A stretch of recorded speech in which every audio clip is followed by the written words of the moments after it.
Hello. हाँ जी बच्चों, मैं आज आपको पढ़ाऊंगी अंग्रेजों की गोद निषेध नीति। लॉर्ड डलहौजी ने ये अपनाई थी, जिसको युद्धपथ सिद्धांत भी कहते हैं। गोद लेने की प्रथा को बंद करना है ना, शासकों द्वारा। क्योंकि पहले ज़माने में ऐसा था कि शासक के कोई भी बच्चे नहीं होते थे, तो फिर वो क्या है कि अपने मतलब किसी भी बच्चे को गोद लेकर के उसको अपना दत्तक पुत्र बना देते थे, है ना। खुद का बच्चा हो तो वो तो बहुत अच्छी बात है, नहीं होता था तो दत्तक पुत्र बना देते। लेकिन अभी मतलब लेकिन क्या हुआ कि डलहौजी के समय में ये जो प्रथा थी उसको इसने निषेध कर दिया था कि कोई भी राजा, भारतीय राजा जो है वो अपने मतलब किसी की भी पुत्र को वो गोद नहीं ले सकता। केवल अपना ही पुत्र है तो ही उसका वारिस बनेगा और उत्तराधिकारी बन के राज्य करेगा। दूसरों का पुत्र को वो गोद नहीं ले सकता है। तो मैं जो इसके बारे में आपको आगे इसमें जो बताती हूँ कि लॉर्ड डलहौजी जो था ना, वो बड़ा साम्राज्यवादी शासक था।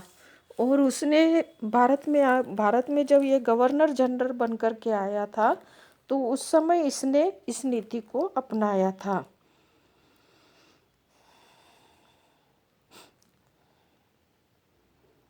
ऐसा है कि भारत में जो है ब्रिटिश साम्राज्यवाद के जो इतिहास में 1848 से लगा करके 1856 तक का काल जो है वो एक अपना एक अलग ही महत्व रखता है। क्योंकि इस काल में लॉर्ड डलहौजी भारत का गवर्नर जनरल बनकर के आया था और 1856 ईस्वी तक वो यहाँ पर शासक बन के यानी कि गवर्नर जनरल बन कर के रहा था। वो एक घोर साम्राज्यवादी था और वो भारत में रह कर के ब्रिटिश साम्राज्य का विस्तार करना चाहता था, इसलिए उसने इस नीति का अनुसरण किया था।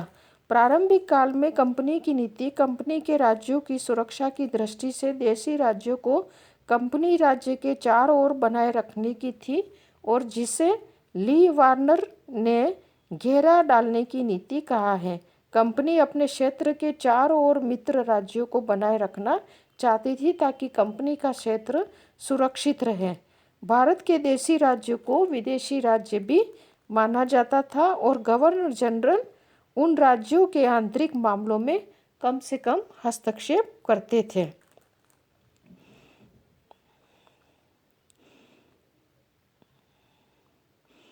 वे मतलब राजनीतिक मामलों में तभी हस्तक्षेप करते थे जब उनका कोई राजनीतिक स्वार्थ पूरा होता हो, है ना। तो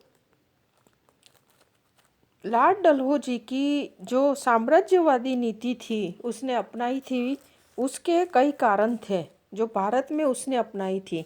और ये साम्राज्यवादी नीति को पूरा करने के लिए उसने 4 तरह के साधन अपनाए थे कि कैसे भारतीय राज्यों को कंपनी राज्य में परिवर्तित किया जाए।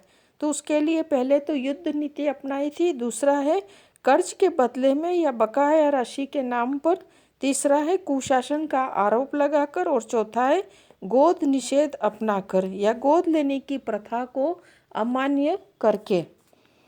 ठीक है। डलहौजी की साम्राज्य नीति के अनेक कारण थे। उसमें पहला कारण तो था कि उस समय की भारत की राजनीतिक स्थिति उस समय भारत की राजनीतिक स्थिति थी। इस समय तक भारत पर कंपनी की प्रभुसत्ता जो थी वो स्थापित हो चुकी थी और भारतीय राज्यों की तो यह स्थिति बन गई थी कि कंपनी बिना युद्ध किए किए जरा सी धमकी दे करके या अपना कोई भी मतलब वो ऐसा आदेश होता था उसको वो मनवा सकती थी। वास्तव में भारतीय राज्य पेड़ पर लगे ऐसे फल की तरह थे कि जरा सा हिलाओ और वो नीचे गिर जाए, और डलहौजी ने ऐसा ही किया था।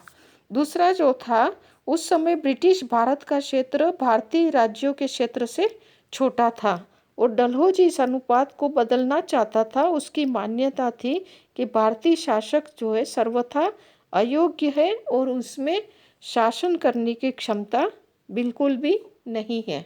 ये डलहौजी का मानना था। तीसरा कारण यह भी था कि इस समय इंग्लैंड में उदारवादी विचारधारा का प्रभाव था और उदारवादों की मान्यता थी कि भारतीय शासक को मनमाने ढंग से शासन करने से राज्यों में भ्रष्टाचार और अव्यवस्थाएं फैल रही थी और जब तक इन राज्यों का शासन सूत्र ब्रिटिश सरकार नहीं संभालेंगे तब तक जो है देश में न्याय और व्यवस्था स्थापित नहीं हो सकेगी।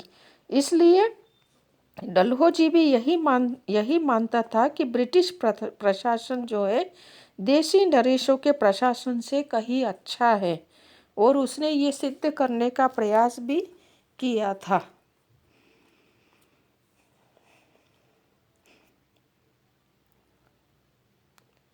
यह प्रयास भी किया था उसने कि भारतीय जनता को ब्रिटिश शासन के अंतर्गत ही लाभ हो सकते हैं। इससे अधिक स्पष्ट होता है कि डलहौजी ब्रिटिश शासन की श्रेष्ठता सिद्ध करके साम्राज्यवादी की नीति को ही उचित ठहराना चाहता था। चौथा कारण है कि लॉर्ड डलहौजी जो है कंपनी की आय में वृद्धि करना चाहता था और इस आय में वृद्धि तभी हो सकती थी जब वो साम्राज्य का विस्तार कर सके और साम्राज्य का विस्तार कर सके ताकि वहाँ पर वो मतलब विस्तार हो जाए तो फिर वो कुछ ऐसे प्रदेश मिल जाए जो उपजाऊ हुए तो उससे कंपनी की आय बढ़ सकती है। और अंतिम कारण यह था कि औद्योगिक क्रांति इस समय चल रही थी और ब्रिटेन के उद्योगों के लिए कच्चे माल की बहुत ज़रूरत थी और कच्चा माल भारतीय राज्यों से आसानी से ही प्राप्त हो सकता था। इन सभी कारणों के अतिरिक्त डलहौजी स्वयं का चरित्र जो है वो बड़ा महत्वाकांक्षी था और वो चाहता था कि किसी भी तरह से भारत में कंपनी के साम्राज्य का विस्तार हो और विस्तार के लिए वो विस्तार हो इसी उद्देश्य को लेकर ही वो भारत आया था। और जब वो भारत आया था तब वो उसकी उम्र जो है 36 वर्ष की थी और इस उम्र में वो बहुत कुछ कर सकता था। इसलिए उसने जो नज़रिया यहाँ पर अपनाया था साम्राज्य विस्तार के लिए और वो जो 4 साधन जो उसने अपनाए थे वो मैं आपको बता चुकी हूँ। युद्ध द्वारा, कर्ज के बदले अथवा बकाया राशि के नाम पर कुशासन का आरोप लगाकर और गोद निषेध करके मतलब गोद निषेध की प्रथा लागू करके। तो इस तरह से युद्ध के द्वारा तो उसने पंजाब और दक्षिणी बर्मा को ब्रिटिश साम्राज्य में मिलाया। कुछ बकाया राशि के नाम पर उसने हैदराबाद राज्य के बरार क्षेत्र को हड़पा और कुशासन के आरोप में उसने अवध का अपहरण कर लिया। इस तरह से वो मतलब साम्राज्य का विस्तार करने की गति को वो धीरे धीरे बढ़ाता रहा। ठीक है, थैंक यू।